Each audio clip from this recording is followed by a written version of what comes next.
All right, we got the tunes rolling here, Igor. Oh my goodness, we're getting the mix sorted out here. It's awesome Mark, to. something is wrong with the audio. We are in. Turn the music down here a little bit. We are at the very beginning of a brand new year, 2025, and we couldn't do this without first talking about the insanity that happened in 2024. I'll be honest, Igor, I have never went through as much change in immigration in my entire 20 going on 1 years of practice as we did in 2024.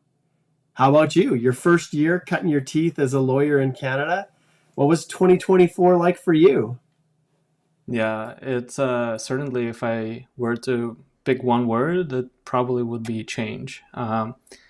Lots of things have changed for me personally, and professionally, and for everyone. For people who entered 2024 with some hopes, and then entered 2025 completely devastated. For some people, it was vice versa. They had no hopes, but then all of a sudden they got an unexpected ITA or something else happened, and they finished the year becoming permanent residents. So for everyone, it was definitely a year of change. Yeah. And I think we all needed this past holidays over Christmas here. And Happy New Year to all of you guys that are tuning in and are a part of everything with us here. I'm just looking, Igor, and I can see now that my issue is that my Rode mic, my proper mic, is not registering. That's the issue. I'm going to turn it off. Okay, so I've got I know you guys that are tuning in here probably, my audio isn't super good, so I'm going to see if I can reinitiate and kickstart it here because it decided it didn't want to work. But you can hear me. I know you can hear me. The audio is probably a little bit loud, but not too bad. Okay, so going back to kind of the topic, we want to say hello to all you guys that are tuning in. And while I'm stammering and stumbling and trying to get my audio sorted out here, please post where you're tuning in from. And I know we won't have a big group because hopefully everybody is still enjoying their long, their a few days of break here before the big work schedule all kickstarts again. But please post where you're tuning in from. I see we've got our superhero back at it with the Batman here. And Batman says, let's stay positive that IRCC invites Batman to apply for a PR this year. And you know what? Realistically, that's kind of where you guys are at, right? That's what you have to hope for, is that IRCC is going to get their acts together and that there are going to be more opportunities for people. But Igor, are you seeing any kind of light at the end of the tunnel for all? Mark, I think your audio just cut out. Can you say something again? Oh, I'm here. Sorry, just cut out. It was messing around. It's still not connecting. Interesting. It was, and then it died again. Okay. Well, I guess I'm going crappy audio, which kind of sucks. Do you know what, Igor? I'm going to turn it over to you to talk a little bit about the beginning, and I'm going to work on my audio here and see if I can get this working properly. I'm not sure what the issue is. I actually think your audio is better now. Oh, there. Oh, it did connect. Okay, I'm back. Woo! All right, let's turn it up here so that you guys can hear me properly. Okay, there's nothing I hate worse than crappy audio, and especially when I have a nice little Shure mic here. I want to make sure that at least if what I'm saying is not pleasant to your ears, the quality of the volume will be. So yes, Igor, we are facing a year of tremendous uncertainty for people. And before we can figure out where we're going, I love this. Sorry, I'm so distracted by you guys. Spacebound from a legal basement in Brampton. I'm assuming that's legal basement, not illegal. Welcome. And we've got Batman is down in Dallas, Texas. Oh boy, Ali's got issues here already. I spent a year in Canada as a visitor. I was waiting for a work permit to be approved, but it was denied. You did not comply with the terms and conditions of your authorized stay in Canada. Can apply again. Book a consult, Ali. Book a consult. All right. And then we have Ramino, who is connecting in from Waterloo. Great to have you here. And guys, we'll hold off on the questions till Igor and I go through and we talk about this year, what has happened in 2024. And one of the things I wanted to bring up before we jump right in here is that in order for us to really determine, what the future holds for 2025, we have to look back at 2024 and get a firm understanding of all of these changes and what they mean. And so we're going to do this kind of rapid fire, and I think you guys are going to be shocked. So this all comes from Igor's blog post that he just released December 31st. It's kind of a look back at Canadian immigration and the key changes and updates that occurred. And Igor, how many do we got here? Like, did you? I think it's around 30 mark. Yeah, it's crazy. It's crazy the changes. And so to put this into context for everybody that's connecting in, we're going to go through this rapid fire starting January and go right through each month so that you can see everything that has transpired. We're going to read these quickly. If we have something to say, we'll bring that up and we'll chat about it. But big shout out to Igor for taking the time to basically put all of this together and release it on our firm website. So yes, indeed, there we go, fireworks. And as Igor indicated here, 2024 was a pivotal year for Canadian immigration. Shifts in policy, well, that's an understatement. The Liberal government went from, and let's see if Igor and I will go back here and we'll just bring in a little visitor for us here. So the Liberal government, with its head minister, Minister Miller, virtually took a 180-degree turn in terms of their immigration policy. And I have never, ever seen this happen in Canadian politics, ever. And Igor, what are some of the reasons you feel that Minister Miller here made the decision to do a 180 with respect to immigration? What was driving the ship? Well, many things, but the one that stood out is what's coming in 2025, essentially. So they started acting in advance. And that word is elections, right? So we all anticipate new elections in 2025. We don't know whether the election's gonna take place in October, or most likely it's gonna happen much faster. At least that's what we see. And that was also the closing news of the 2024, when NDP leader said that he's gonna vote non-confidence, and Chrystia Freeland also left the team of the prime minister, and everything started to fall apart. And whatever was happening before that was kind of like this little warm-up for the storm. And again, I don't want to talk a lot about politics, but it's impossible not to talk about politics in this context. Yeah, it drives the ship. And people are keenly aware of how politics drives immigration in Canada. And when I say that, I mean that is as honestly as I can be. Yes, there are other factors involved in deciding the direction that the country will take with respect to its immigration programs. Yes, there are. They genuinely, I think most Canadians do feel we have obligations, to be good global citizens, a country that is welcoming, a country that looks out and tries to protect and assist those that are the most vulnerable all over the world that require help. And we just, our hearts go out to them. And I think most Canadians fit within that category. But aside from that, the decisions made by government are, and it doesn't matter who's in power. We have the Liberals right now, and they're an easy target because of everything that's happening right now. But the reality is, what happens in the media, what happens in public opinion really drives the policies of the government. And I'll bring up a comment here from Kai Wolf here. It says, Mark, are you excited? This is the year for the Conservatives. We are going to win by a landslide and take our country back finally. Well, I think it's no surprise. Yes, I am a conservative, very much so. I've been all my life, and I've had to work and had the opportunity to work with many conservative, when the Conservatives were in power years ago, every bit as much as when the Liberals have been in power. Both parties have done good and bad with respect to immigration, which is like no different than anything else within government. But I think it's safe to say that many people are ready for change. And whether or not the Liberals can somehow mastermind some kind of comeback in the last few months, depending on what happens, it definitely is looking like we're going to have a conservative majority. But we've also said that in the past, and this country is a strange place.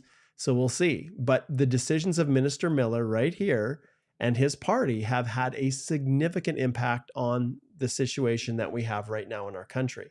And many, many people are suffering because of those decisions, both with how open the borders were that allowed people to come in, many, many people, and to the extent now where the Liberal government sees there being too many in Canada and are desperate for people to leave. And so they've instituted a ton of these policies, which Igor and I are going to go through, these changes, these announcements, all designed to reduce the number of temporary residents in Canada. So as Igor and I are going through here and we're taking a look at these changes, it's really, really important to understand that I don't think they're done, Igor. I don't truly myself, I don't believe that Minister Miller is done making changes. And we know that there could be an election as early as, I don't know, February, March. I don't know. But one thing we do know is that change is still in the air and it's still happening. Okay, so let's jump in here and we're going to start with January. And in January, you can see here, international student caps. Oops, it's jumping away on me here. International student caps, PAL requirements, modernizing language tests. So this is where the government decided, wait a minute, we have way too many international students. We need to make some changes. So what happened here, Igor? Yeah. So it's interesting because just about a year ago, the Prime Minister publicly said, we need more people, and immigration is driving the economy, and the programs must extend, like the quotas become bigger and bigger, and so on. And then this year actually started with the positive news, but then it also kind of was tainted by this uncertainty. And the first uncertainty that we saw was the attempt to reduce the number of international students and bring a little bit of order in the process of how international students get to Canada. And so one of that attempts was in the introduction of the provincial attestation letters. So essentially, it's a letter that the province issues to a potential international student that must be included in the study permit application that confirms that that student is, in fact, a legitimate student. And again, that came after a number of different stories where we had hundreds of international students who were not an actual student, not actual students, Yeah, there was fraud. So they applied for schools and then disappeared. Never studied in the school. They provided, I think, Mark, it was fake admission letters or something like this. I'm not exactly certain because it's been a long time since that story, but there was a big scandal, right? Hundreds of students were not legitimate. And so to prevent this, the provincial attestation letters were introduced. At least in January, they told us that PALs would be a new requirements, but they said provinces have until March to come up with their own procedural provincial processes as to how they will issue those. And for immigration lawyers, it meant that until March, we probably would not have anyone who we could give any meaningful legal advice. And that kind of like signified a pause in our practice of immigration when it came to study permits.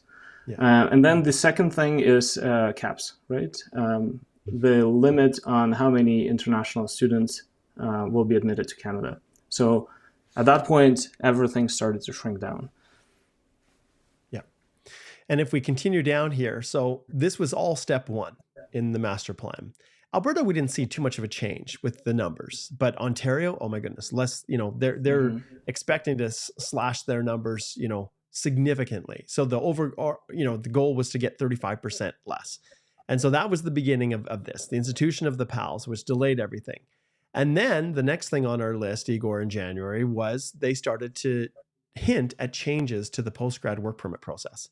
And for master's, graduates, they extended those. So if you took a 1-year master's in the past, you maybe could only get a 1-year postgrad. And they decided, well, no, we want to reward those who are studying in master's programs, not these goofy private schools that are basically useless, the ones that were solely designed as study permit mills to generate postgrad work permits.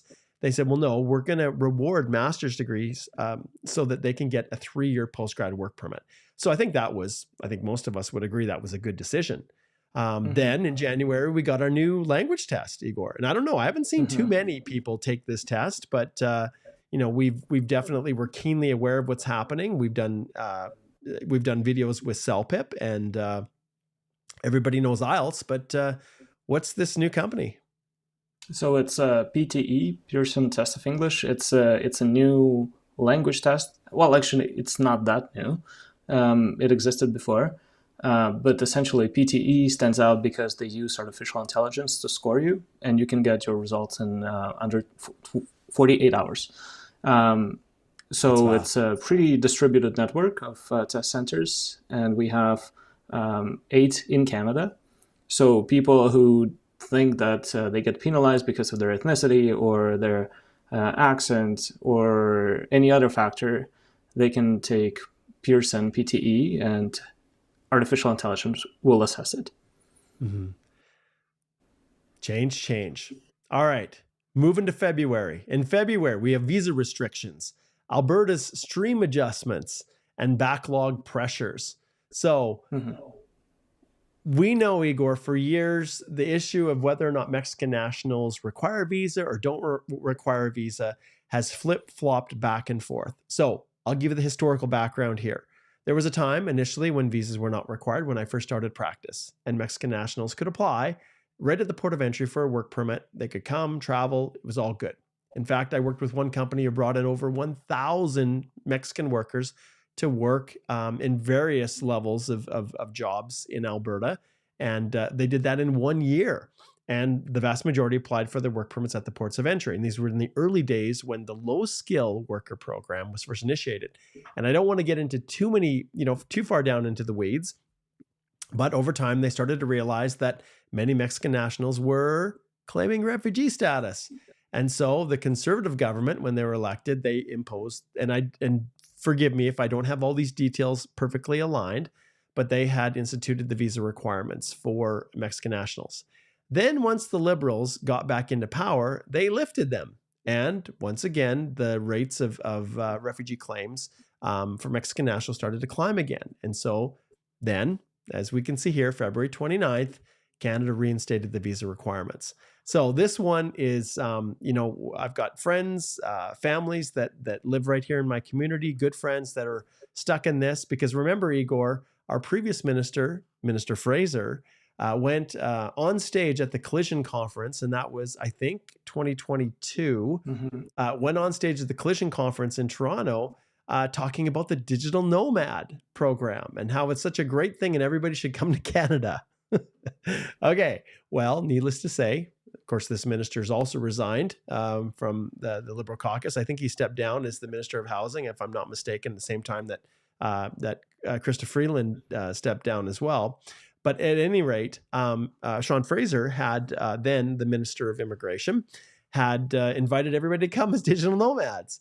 And there were many, many Mexican nationals that came as digital nomads. And then the visas changed. The visa requirements changed. And so, it's a crazy, crazy world that we're in, but it just circles over and over again. What was old is now new again. And that's what we're seeing here.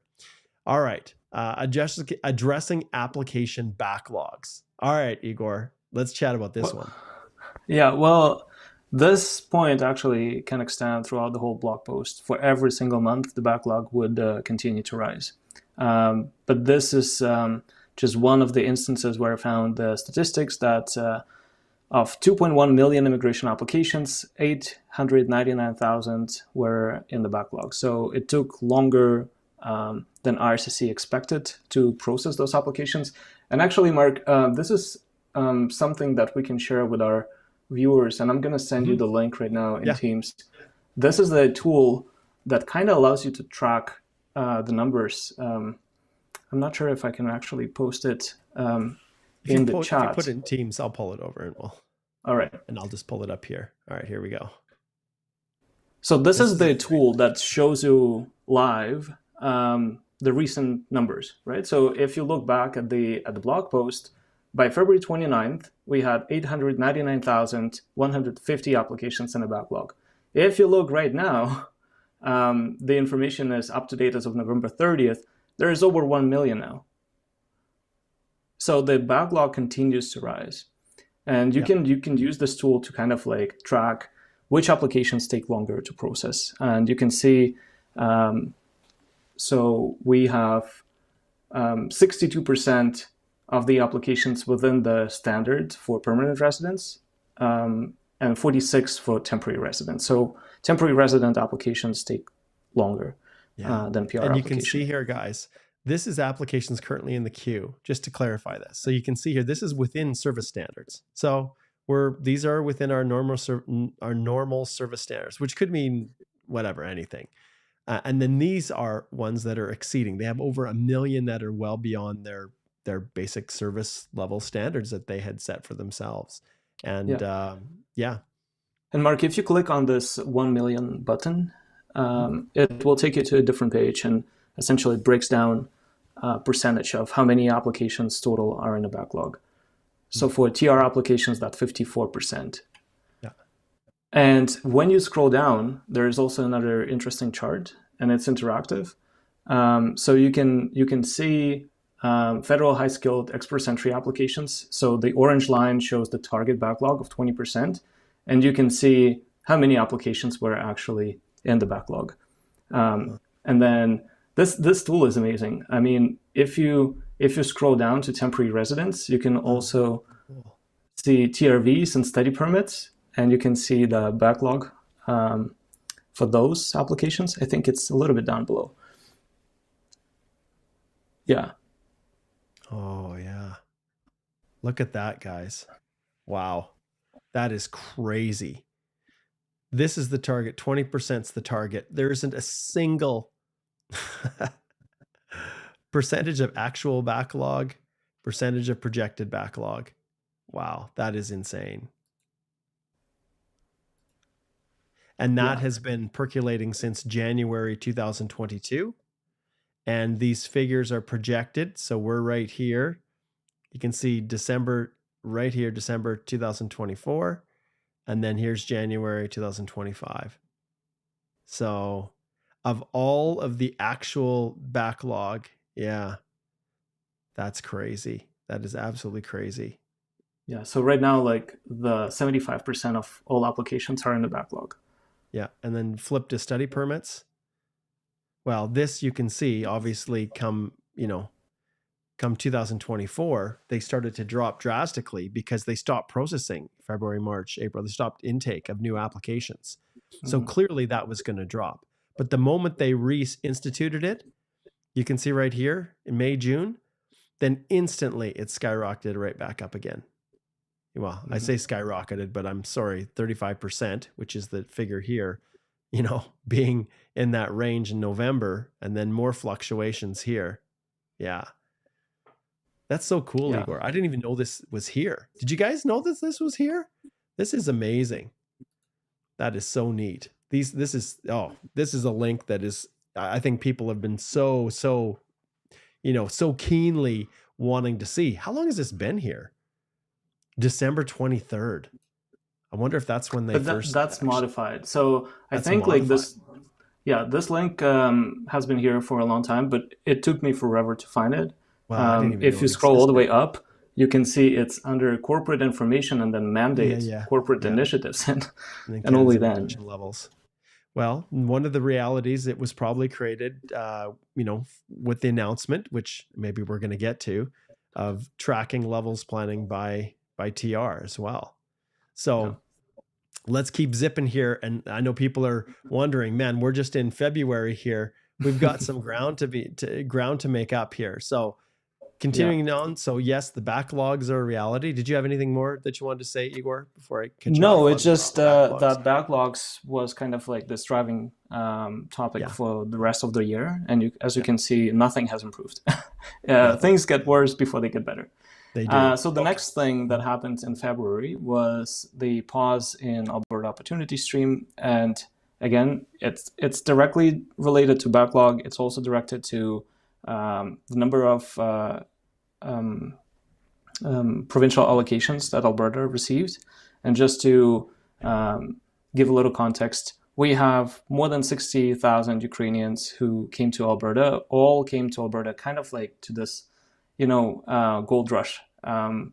Back in the days, they would go to Klondike, and now they all go to Alberta because apparently we had one of the best provincial nominee programs. 1 year of work experience, very low language skills, and minimum high school education. And so everyone heard about this program, moved to Alberta. They knew that Calgary is growing. They knew that Edmonton is pretty cheap to live in, and there is sufficient work. At least there was sufficient work. Unlike provinces like Saskatchewan or Winnipeg, in Manitoba, people not really wanted to move there because it's cold. The crime rate in some of the cities is not really pleasant. And so Alberta was really this place where people wanted to settle. All of a sudden, we realized we have 60,000 Ukrainians. We have a ton of international students, people who didn't succeed in Ontario or BC. They also moved to Alberta. So it was like the saving grace for everyone. Until the moment when the province realized, look, we have only 9,000 nominations, and we have 9,750, and the federal government announced this November. Well, really, it was October, I guess, the end of October, the levels plans, and they're basically reducing the PNP allocations by half. So we have to assume it's going to be less than 5,000 for Alberta. And our prime minister made this public speech, and wrote a letter demanding that Alberta receives more provincial nominee allocations. Yes, our Alberta Premier, Danielle Smith. Yeah. And that didn't go anywhere. And so the province had to, adjust, right? So the province had to think about, okay, what do we do now? Whatever they came up with wasn't really good, and we're going to get to that in a bit. But at least at that stage in February, the program was paused, and everyone was in shock. Like, what do we do now? And then we move on to March. So in March, the rural and northern immigration pilot was announced that it's going to become not a pilot, but a permanent program. And then they introduced 2 new pilots, so rural community immigration pilot and Francophone community immigration pilot. Long story short, those 2 pilots were scheduled to be launched in the end of 2024, but they were not launched yet. But we already know some details about those pilots, and we can share those a little bit later. I've talked about those in the blog post as well. Yeah. And one thing I'll bring up too, one of the things we saw a lot with the Liberal government was big flashy announcements. There was a lot of times, like Minister Fraser loved it. He loved to create nice little press conferences where he talked about new programs and new things that they were doing. And we found very frequently that the announcement was often quite premature. And so the actual rollout of programs frequently bypassed or went beyond what they had originally expected in terms of timelines for it to be, formally released. And that's what we saw with the wrap up of the RNIP, and then the development of the, this community driven initiatives like Igor's talked about here. We these new programs, the rural community immigration pilot, we just found in, released in the Gazette, the regulations for this program, and as well as the Francophone community immigration pilot. And so both of these pilot programs are we expect now, they were supposed to be this year, that early next year they will be launched in their official final format. Yeah. And another thing that is kind of funny, because of so many different announcements and what was actually said in those announcements, it kind of like became this rule that the more the fuzz, the less important the announcement is. Yeah. And most important announcements are coming there's no press conference on, we're going to reduce the number of temporary residents by 1 million. Well, I shouldn't say that. Minister Miller, one of his specialties is quoting himself in CBC and other mainstream media articles. And so he loves to do that, speaking in third person. All right. Yeah. Next, we have on our list Canada's first NPR stabilization target. So talk about that quickly. So the temporary residents, including international students, foreign workers, visa holders, they constituted 7% of Canada's population. The point is we want to reduce the number of temporary residents to under 5% over the next 3 years. And so I'm not sure, Mark, if it was in March when they announced how many were in Canada and how many people will have to leave. But essentially, the point is about 1 million people have to leave Canada. Yeah, that's what they're shooting for this year is the figure. Exactly. Yeah. So that was something that scared a lot of people. Yeah. And rightly so. And rightly so, yeah. Okay, and so to reduce the number of temporary residents and to prevent an influx of new people coming in, essentially the focus was shifting from people outside Canada to those who are primarily Canada. Again, they decided not to limit it just as it was with COVID-19 when there was no draws that would target people from outside Canada. They rather held Canadian experience class and different category draws. So people who fit the category, even if they are outside Canada, they still could qualify for an ITA, which was a great relief to many. But we have to be honest, most of the people who received an ITA were from inside Canada. And so this, again, shows that the focus shifted from for transitioning temporary residents to permanent residents, meaning people inside Canada will have more opportunities. And then, Mark, we move on to April. Lots of things happened in April. At least I noted 1, 2, 3, 4, 5. Okay. So the end of full-time work for international students. That was another thing that happened in 2023, if I'm not mistaken, when international students were allowed to work more than 20 hours throughout their year, not necessarily in scheduled breaks, but even when they are full-time students, they still could work more than 20 hours, which resulted in a lot of problems. I personally had a consult not long ago when a girl failed 2 or 3 classes in her semesters, not the last semesters, but semesters in between. And she had to retake 1 semester, and she also failed one of the classes there. So it was a mess. And likely this would not happen if the student was not working full-time, right? So I've been a student myself just not long ago, and I know how hard it is to combine your education and work. And again, I was in permanent resident status, so for me that wasn't an issue. But I could see my classmates who were studying, it was a full-time program, even though the classes only took like 3 or 4 hours a day, but you still have to read a lot. And they were working full-time, and obviously their grades were not as good, and it was hard to fail a class in my program because it was a first-year inaugural intake. But was it not, many people would fail.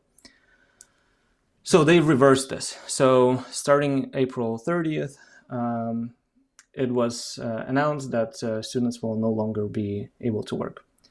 Then a new cap on startup visa program, also reducing the number of a number of businesses that each designated organization could recommend for the SUV program. So the cap was at 10 organizations per year. And just to give, Igor, just to give a little context too for everyone. So the whole issue with the startup visa program is, like all of these programs, they are they're casualties of their own success. So basically with the startup visa program, when people are not eligible to come to Canada through express entry because the CRS scores are too high, then they'd look at other ways. Well, what are some of the ways? Well, if you have resources and you've got business experience and you've got new ideas, then you could consider the startup visa program, which is exactly what happened. And unfortunately, the way the government set this up, it still opened itself up to corruption creeping in. The people buying their way into Canada to some extent. And I'm not going to get into all the details behind it, but essentially, once again, a good program that was really it was successful, and it was moving forward, initially in a very, very positive way, very quickly became overrun by fraud. And the government said, look, there is, we don't like the direction this is going, so we are going to reduce this, and we're going to basically take away the opportunities that were there for many people and restrict it. And so they instituted this cap. And right now, Igor, there's massive backlogs within the startup visa program, because so many people who couldn't find other pathways in use this program. And, whenever you have that type of a situation, people that normally wouldn't be the best candidates for these types of programs are finding ways to try to wedge themselves in. And then it makes it really difficult for immigration to try to process and adjudicate these applications. And so that's what happened with these startup visas. And yeah, they weren't even done with that, were they? Yeah. So the next change was actually announced on the same day, which is the pause in self-employed persons program as well. Yeah. So no new applications would be accepted after this date. Yep. And then because of the backlog too, there were just so many in the backlog. And then if you go back to our YouTube channel, and you'll see that I did a couple different videos with a lawyer who was working with a large number of self-employed people who were basically categorically refused by IRCC. And so she took class action lawsuits to IRCC to prevent the wrongful termination of a number of applications on grounds that, as she argued in the courts, were unfair. And so definitely go back and check that out. But it's quite a fascinating story. And we'll see where this goes. But yeah, it's paused until the end of 2026. And who knows, maybe at the end of 2026, if we have a conservative government, they'll say, look, we don't even want this program. Like we just don't know. Yeah. And then we move on to May. I just realized that I included the May 20 update in April, but it should be in May. I'll have to correct it. But essentially, they just introduced the new ECA organization for foreign trained architects. And so that's important. So until October 31st, you could only use the ECA if you're an architect from a different organization. From October 31st, you can no longer use an ECA from any other organization other than Canadian Architectural Certification Board. So if you have a valid ECA that's less than 5 years old, pay attention to this, because you can get your application refused. Okay. Next update. Now we're into May. Yeah. So I'll take you, Mark, to the next update in May. So the new LMA activation rule, because that actually happened sooner. So as of May 1st, new rules require that LMA issued under the Temporary Foreign Worker Program be activated within 6 months of issuance. So the LMA essentially is valid only for 6 months. Before, it was a year. Yeah, and even before that, it was up to 18 months. One of our large national construction companies, we obtained a bulk LMIA for them that was valid for 18 months, which was great for their efforts to recruit and retain people, which was really difficult for them. They really struggled to find people to fill these roles with their company. But yeah, that change was huge. So 6 months now is. And then when you on top of that, Igor, I know we're going to talk about this a little bit later, but when you couple this 6 months with the fact that low wage LMIAs are only issued for 1 year, oh boy, it makes it really difficult for companies who need to, who really are in labor shortage situations trying to recruit. So yeah.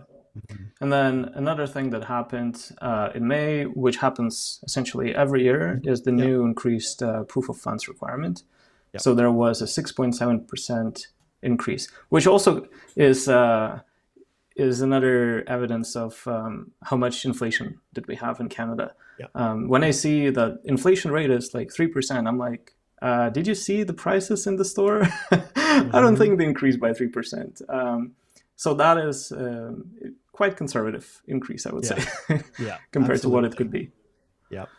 All right, let's jump to June. So in June, we've got the resumption of the Alberta Opportunity Stream. Remember, in March, it was shut down because they're trying to figure out what the heck to do with all these people now. Over 20,000 or 25,000 had expressed somewhat of, had tried to get into the portal so that they could apply through these these first in kind of race to file process, which they realized, oh my goodness, this isn't good. We got to figure something else out. Well, let me get ahead of myself here. The race to file is what they now said, hey, this is what we're going to do when we resume. And it was a bad decision. But June brought more pain and suffering for the Alberta Opportunity Stream with how they chose to address these backlogs. And I'll talk a little bit more about this, Igor. I was pretty heavily involved with the province and providing feedback and trying to help them to understand the consequences of what they were doing. And so they relaunched this new intake process, which basically on certain days, everybody raced to file to get into this new expression, well, kind of this new portal, and they only allowed a certain number in each time. And they had made the decision they were going to do it on, the beginning of each month. And we've done, you can see, Igor, here, we've got previous blog posts that we've written on this debacle of the race to file. But with some other lawyers, we had meetings with Alberta. And in the end, and we'll get to this as well, after those meetings, they realized that, wait a minute, maybe this race to file approach isn't the best approach. And so stay tuned, everyone. You know how this plays out. We'll get to what happened after that.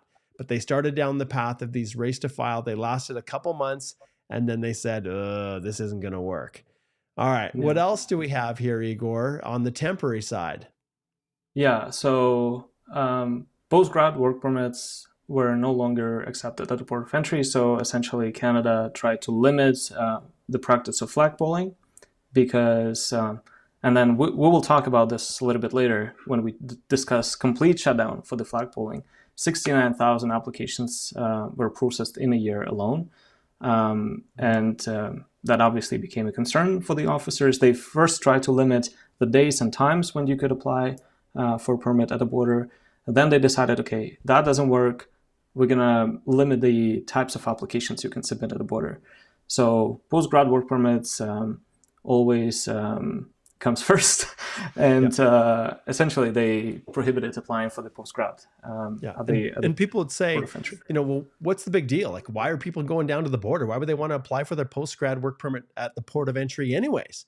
Well, that's a good question. I guess ultimately the concept of maintained status, people can work full-time the moment they submit their post-grad work permit. So they're in a different situation than someone maybe who's submitting their first work permit application or applying for it through one of the old public policies where they actually allowed you in some cases, if you'd previously held a work permit, some other provisions and rules around it, to apply for your work permit from within Canada. Well, processing times right now, and they've steadily increased since June when this announcement happened, are up over 170 days, I think. Like, I think that's what they are right now, is it not, Igor? Let's just see what work permit processing times are right now. But I'm pretty sure they're like 170 days. Let's just pull this up here. Work permits inside Canada. Well, they've dropped. Just to remind everyone, the actual number of, the actual percentage of the backlog for work permits in November is 51%. In October, it's 46%. And so it fluctuates around 55% consistently. Crazy. So these are some of the issues that they were trying to, people are trying to avoid those lengthy processing times by going down to the border and applying for the work permit. Well, it created increased work for the Canada Border Service Agency. But what people don't understand is that it also created a ton of work for U.S. officers. And I have no doubt in my mind that during the presidential election, the border had Donald Trump's ear, President-elect Trump, saying we've got to do something about this border with Canada because not only is it allegedly a security threat, but it's creating tons of work for us because of this flagpoling, because we have to then deal with each person that's coming down, presenting themselves to us, and then turning around to apply for their work permit at the Canadian border. So for sure, there was a lot of pressure that was coming as a result of that from the U.S., which is what we've seen now. And then we won't even get into all the politics of the geopolitical situation between Canada and the U.S. right now with Trump coming in. But these are all playing a role in Canada's decision to start to limit flagpoling. And we're not done yet with flagpoling. We will get to more of that. Okay, this is kind of a little throwaway. New pathway for law enforcement professionals. So what's up with this, Igor? I guess Alberta doesn't have enough enforcement of the law or something. This is quite unique. It's a very narrow program. Yeah. Not a lot of people can qualify for it, and I think it also has to be coupled with some talks about Alberta wanting to have their own provincial police force Indeed. and kick RCMP out. Yep. So I see it as a step towards this decision. Hmm. We don't know I what's agree going to with you, happen Igor. next, but I agree with you. Yep, I agree with you. So it's there. We'll see how it's utilized going forward, and if Alberta decides to move forward with their own provincial police, that covers the province entirely. Because right now, just to put things into context, the Royal Canadian Mounted Police, the RCMP, are charged with the responsibility of policing across the country.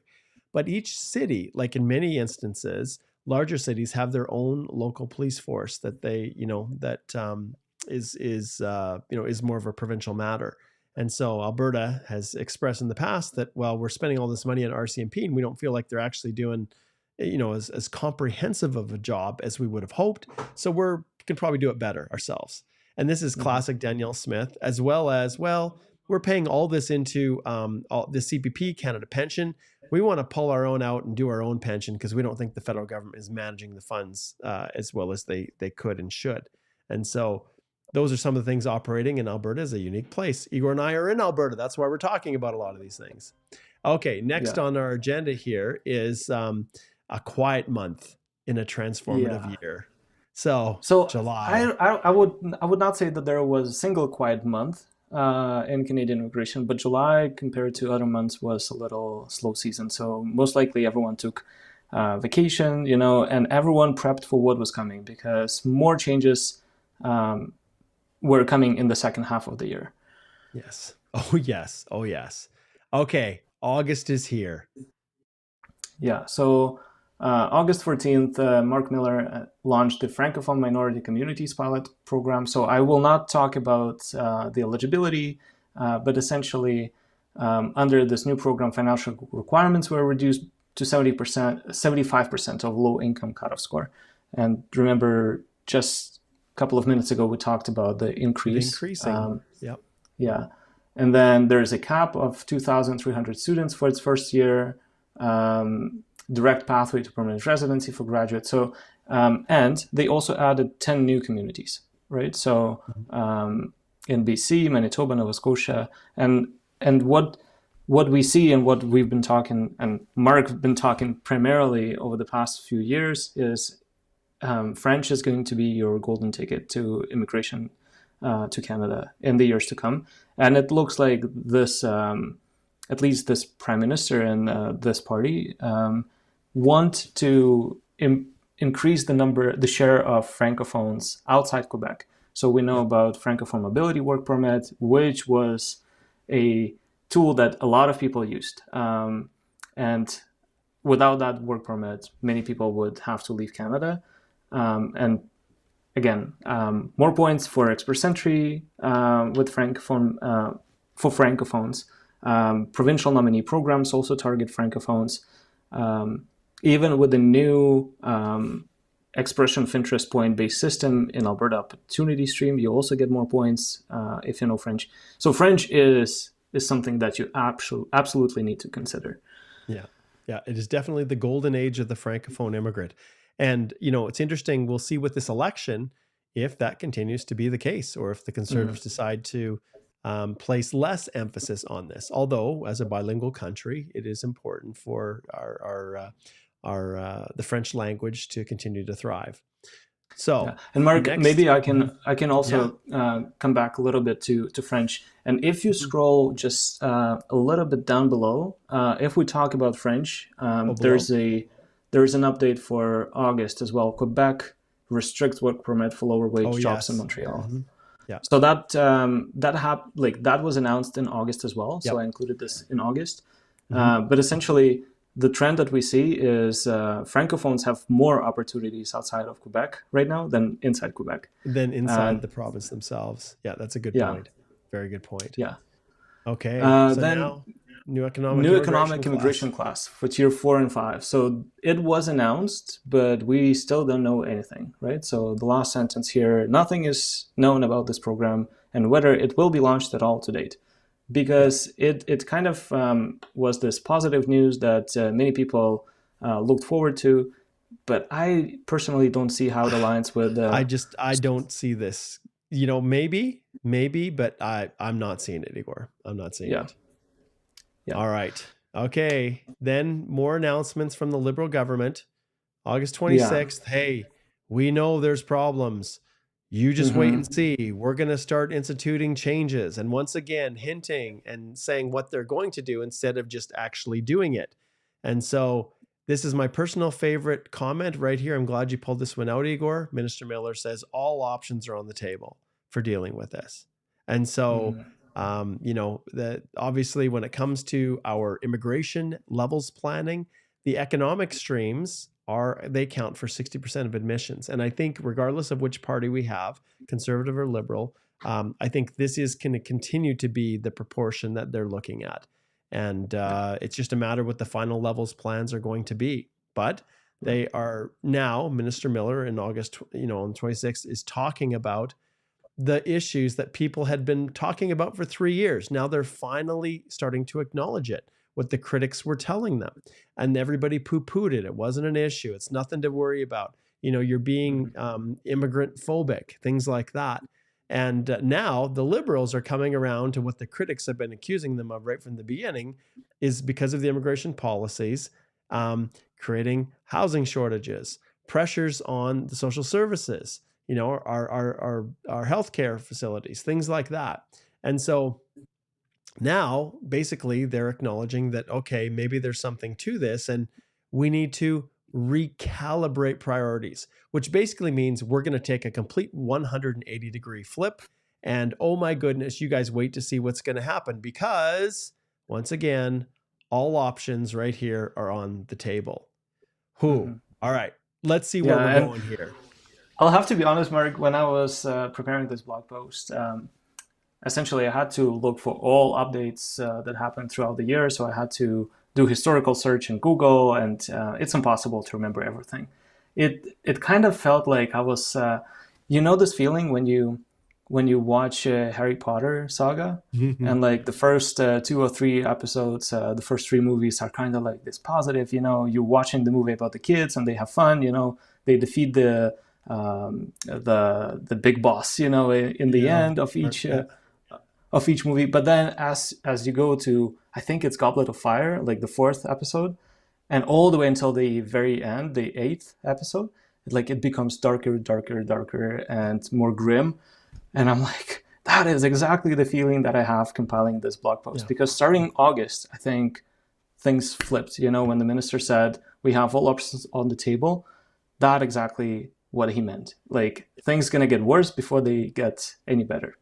Yeah. Absolutely.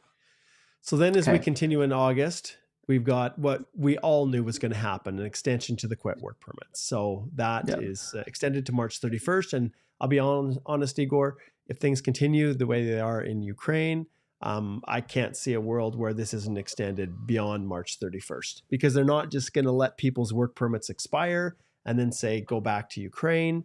I'm pretty sure that this is going to be extended. So stay tuned for that. I wanted to add Then, here, I was really please. skeptical that they will do it, at least at the beginning of the year, because of the talks that European Union considered different options to reduce funding to Ukrainians, send them over back to Ukraine to fight in trenches, because Ukraine is running out of men. Yeah. And I was skeptical, but luckily that didn't happen, and people Yeah. can still extend their stay. Yeah. This one's big. And of Yeah. visitor to work permit policy. Basically, they say, we will still continue giving you the work permits if you are eligible, but first you want to move out of Canada, and then we will let you know whether we will let you back in. It broke a lot of plans for many people, so I think this one is very big. Yeah, absolutely.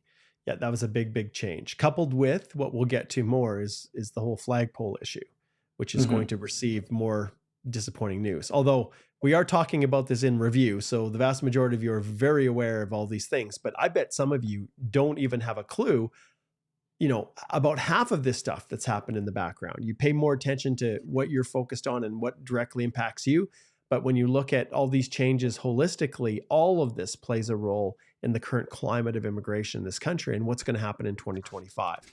All right, we're now into September. Now the study permit caps are cemented, and there's adjustments to the temporary foreign worker program. So, Igor, let's start with the study permit caps. Yeah, so second sentence and the first paragraph, and the first one actually. The student cap is here to stay.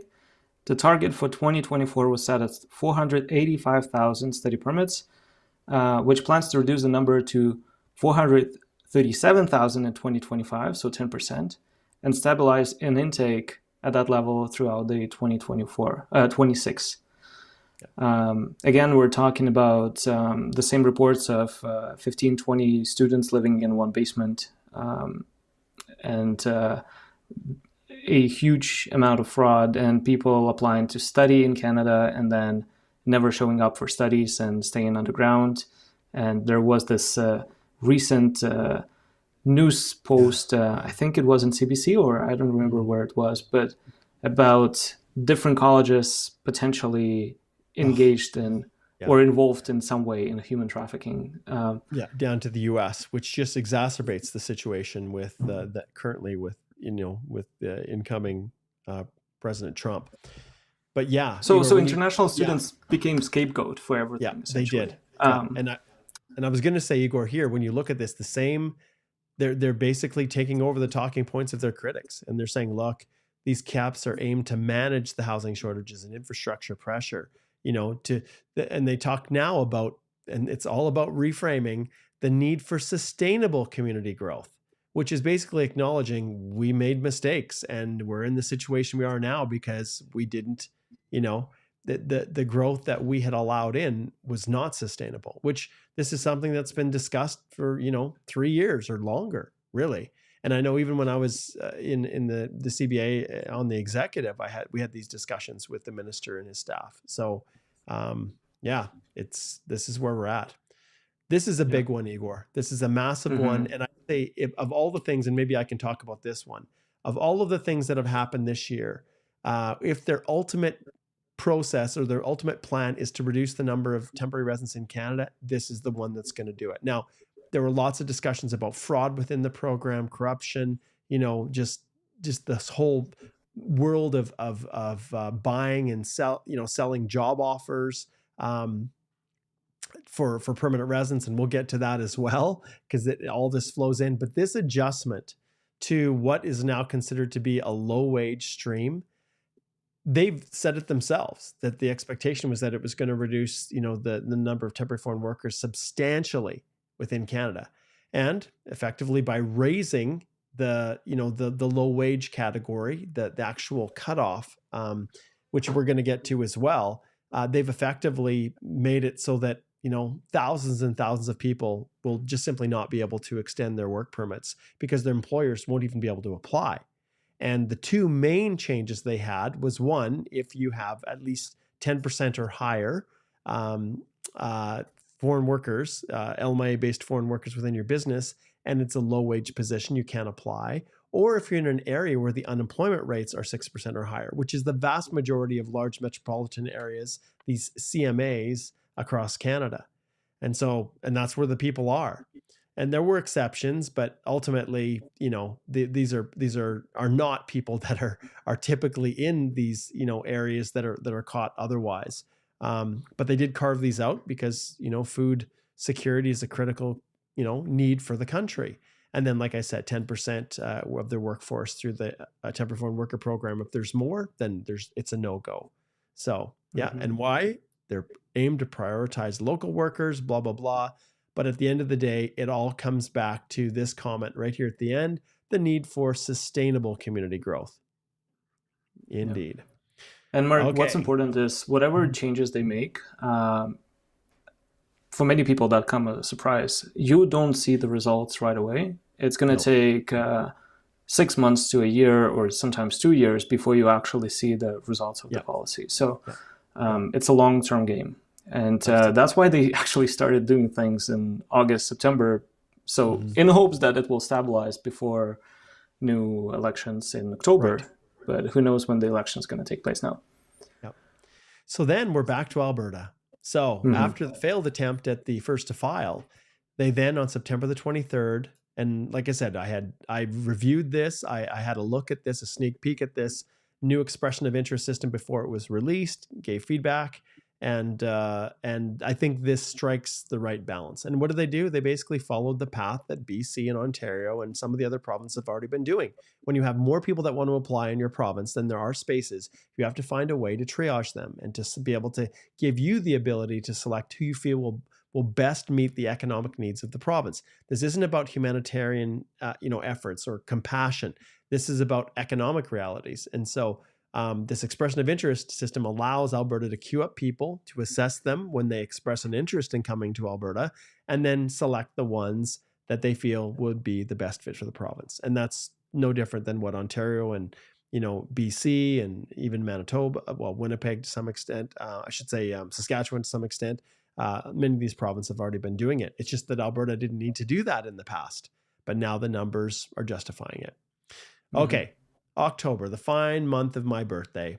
October.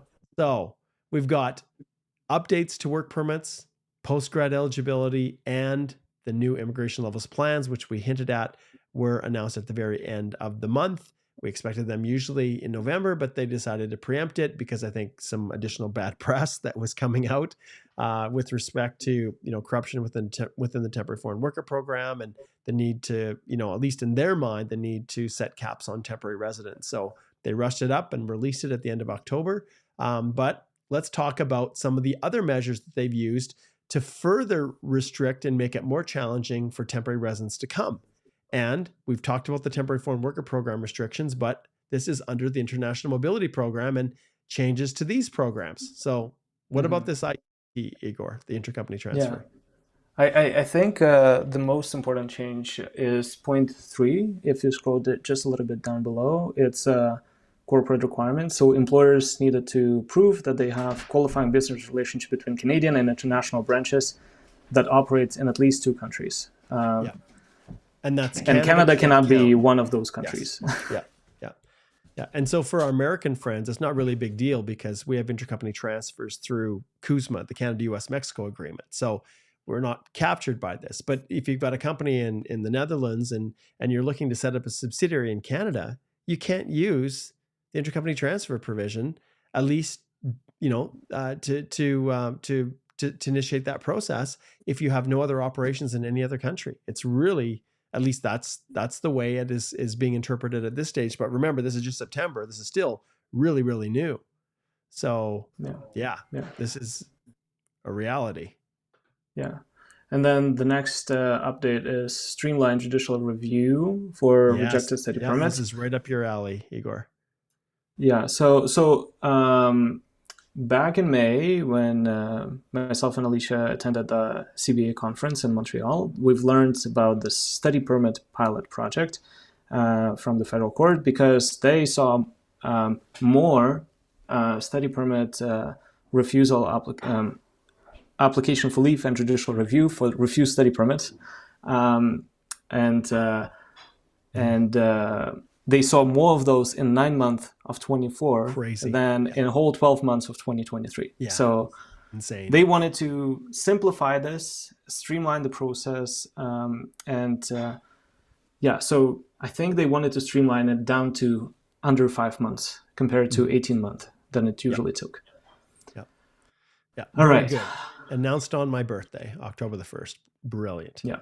Okay, let's keep zipping along. We're already past our time here, and I have a birthday supper with my eldest daughter. It's her birthday today on the 2nd, and so we'll zip through these last ones pretty quick. So refining of the post-grad eligibility criteria. So this is where they instituted language proficiency requirements.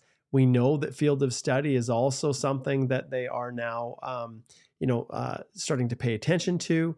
And we'll see how this unfolds. This is an ongoing process. So this year we'll get a lot more clarification, including what's going to happen with some of the other changes that we'll see here, including spousal open work permits. But yes, this is a field of study requirements. This is going to be a big one moving forward because it effectively guts the those little private schools that were created solely for the purposes of issuing postgrad work permits, and the education really was secondary at best. So that's a big change that is affecting a lot of people, and it takes away a lot of the desire for many people who are only looking at getting the work permit, not the education. It's trying to reinstitute the importance of education as the primary focus on coming to Canada on a study permit. Then we've got temporary foreign worker appropriate wage and business validation updates. So this is another one, Igor. Do you want to touch on this really quick? Yeah, so starting November 8th, employers for high-wage LMA stream must pay at least 20% above the provincial or territorial median wage. And then, the other one. This is a really big one, because effectively what it did was, if you wanted to keep a worker and you were in an area where there was a higher unemployment rate, 6% or higher, and let's say they were your, food service supervisor or restaurant manager, well, effectively it pushed it almost up over $34 an hour for most provinces across the country.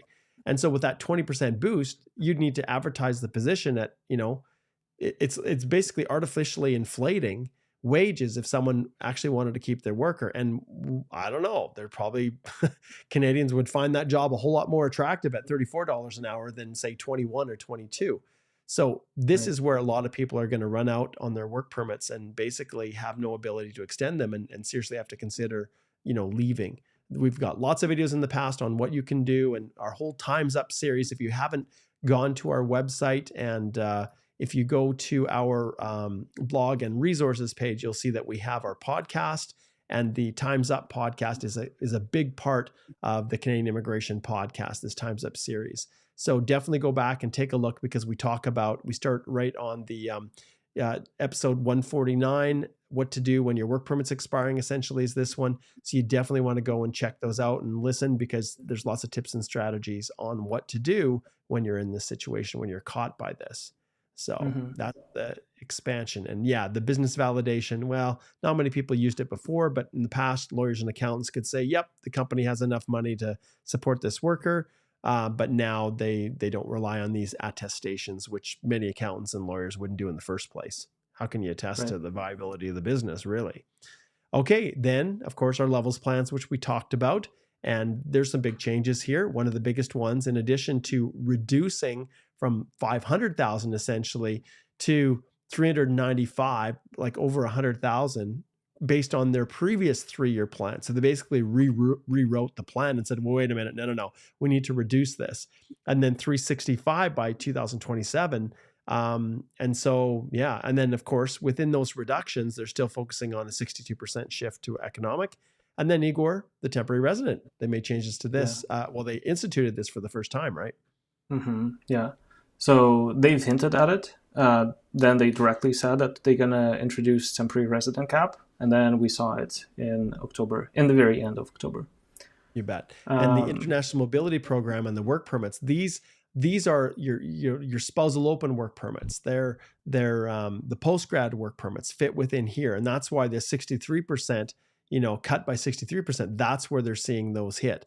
And then, of course, the temporary foreign worker program, they see reducing it in half, 50%, was literally through these measures that we've talked about above. So this is, they're just laying it out. This is our strategy. And this is our levels plan. And above, that was our strategy to get there.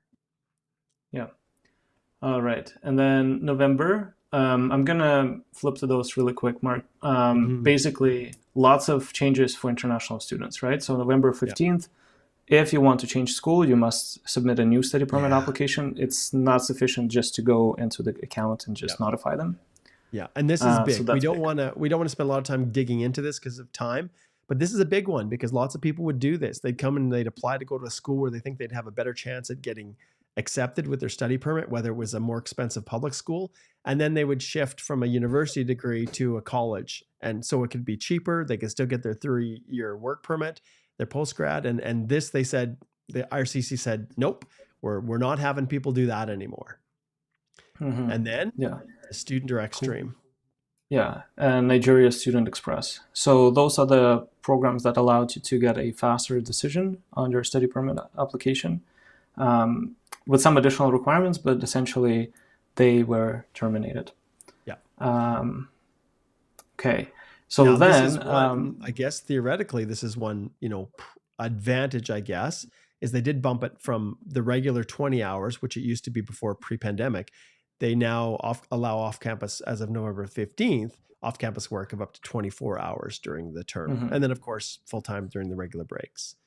And Mark, Um, it just makes sense, right? It's yeah, 3 shifts, three yeah, 8-hour shifts. yeah. So simplifies life for everyone, essentially. Absolutely. Yeah, that's a good point. People say, well, why 24? Well, that's why. And then future changes to express entry. So Hmm. Minister Miller, he's suggesting an overhaul by removing CRS points for job offers. And this is the one that really is also taking some of the feet out from underneath people who are using the programs purely, the temporary programs purely as a PR pathway, and also the Hmm. fraud and the sale of job offers and that whole corrupt system. They figure, well, if we remove those points, then, and they're suggested that they're coming. So we know that they are.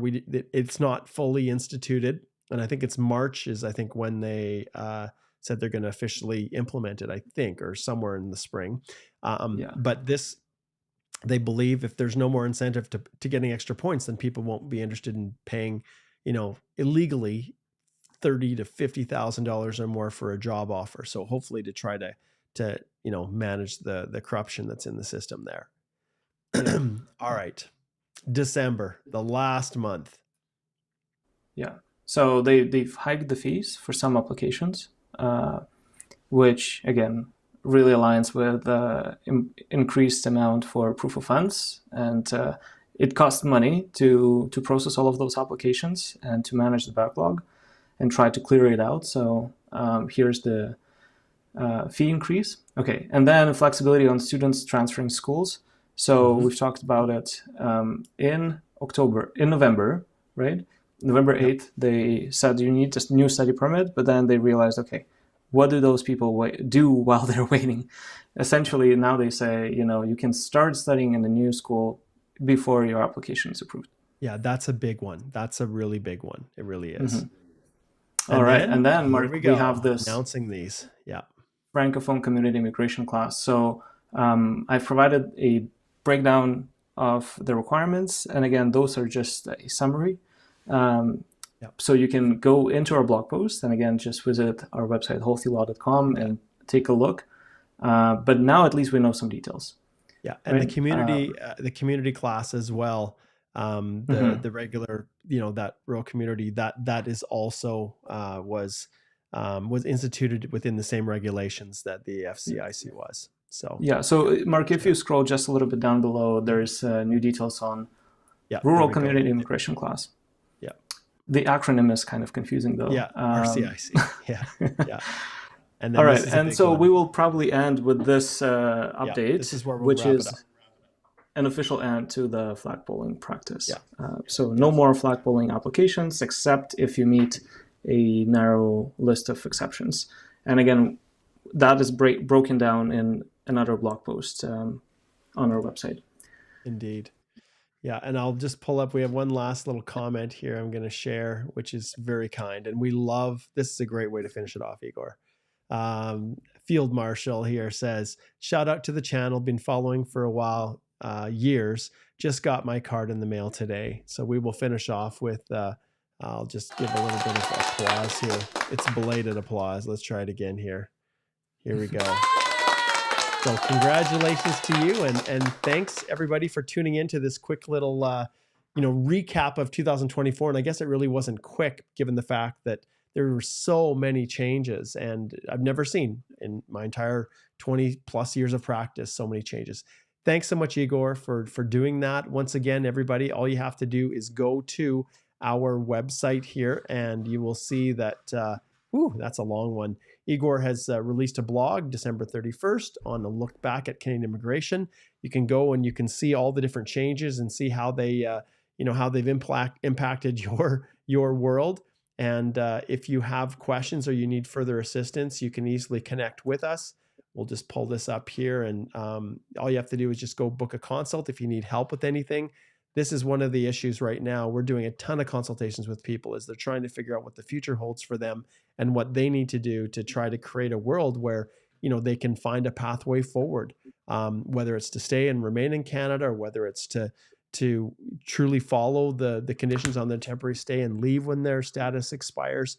But our whole Time's Up series, once again, blog, and you can go to our podcast.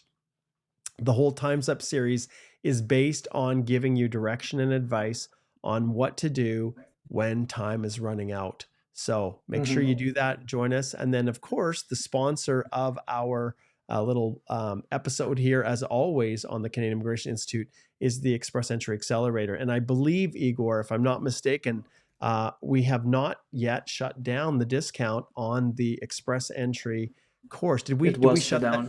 Did it shut down? Oh, okay. Yeah. Well, we had a nice little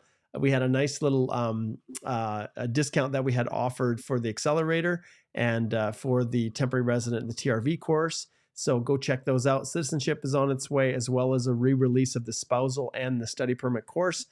We will be launching those here in the spring, which is classic liberal talk. So, and Mark, maybe I can finish off this live stream with just one little thing. This live stream felt like a marathon, and writing this blog post felt like a marathon, and 2024 felt like a marathon. And for you to reach the finish line, just like with every marathon, it's not how fast you run, it's how consistently and how consistently you run with the same pace throughout hours and hours and hours of this long journey. It's going to be challenging, you're going to be sweating, and obviously you need some aides who will be giving you water, who will help you with the direction navigation. So you're not alone in this. There are many, many other hundreds, thousands, millions of other people going and running the same marathon, right? So we are all in the same boat. And this year was certainly challenging. It's not a 5K run. It's a marathon. It's a long journey. But if you think strategically, if you prepare, if you think a few steps ahead of you, you should be doing fine. And most often I see in our consults coming close to the end of the year, sometimes we just tell people, you just have to wait it out. And sometimes that's the only advice we can give. So hopefully this blog post will help you understand in the grand scheme of things what was happening throughout the year and get a projection as to where things will go in the next year. If you need any help, you know where to find that help. To find us. Yeah. And Omar, book a consult, my friend. He says, do you provide writ of mandamus? Is waiting for 19 months a good time to file? Yeah. You're, depending on the application, you may very well be in a time period where you should consider it. So just slide on over. I'll bring a little triangle, book a consult, and we can see if there's something we can do to help you. All right. Thanks, everybody. Happy New Year to everyone, and all the best here in 2025. Stay tuned. Lots more content coming.